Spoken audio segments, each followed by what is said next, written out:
He had no name when they found him, just a rusty chain, a splintered collar, and a body thin from hunger and neglect.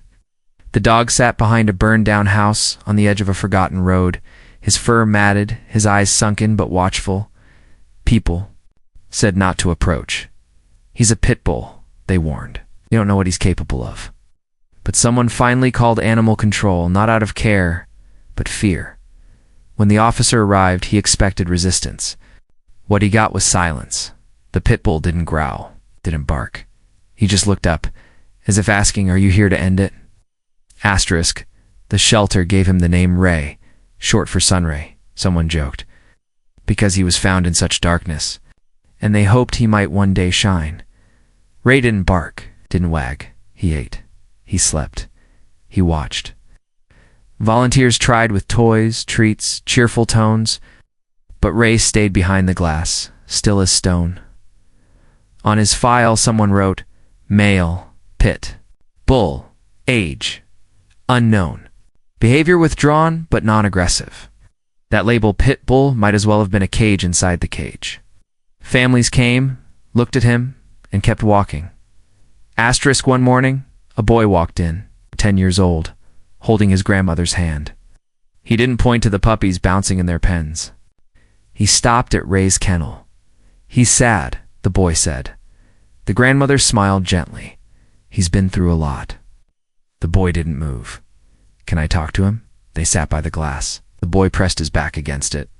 He didn't say much, just whispered stories from his imagination. Dragons, knights, magical forests. And Ray, somehow, belonged in every tale. By the end of the visit, the boy had a request. "Can we come see him again?" Asterisk. And so they did. Every weekend. Rain or shine, they sat by the kennel, sometimes with books, sometimes with silence.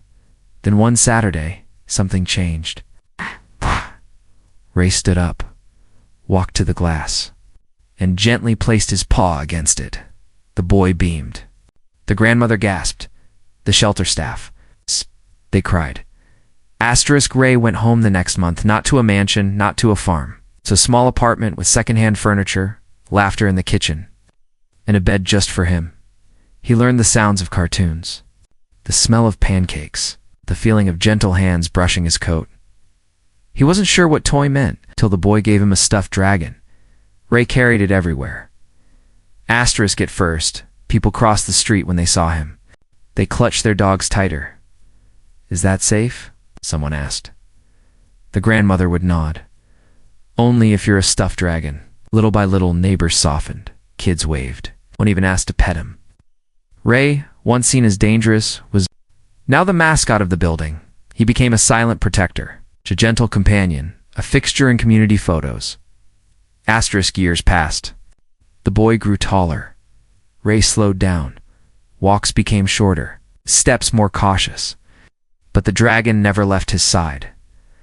One morning, Ray didn't rise from his bed. The boy, now a teenager, lay beside him, whispering one last adventure. "You're flying now," he said, his voice cracking. "You have wings." Ray exhaled once. Then, "Peace." Asterisk, they buried him beneath the oak tree behind the apartment. The stuffed dragon rests beside the stone. It reads, "Ray, more than a pit bull." The brightest light we never expected, sometimes. On quiet nights, the boy still tells stories.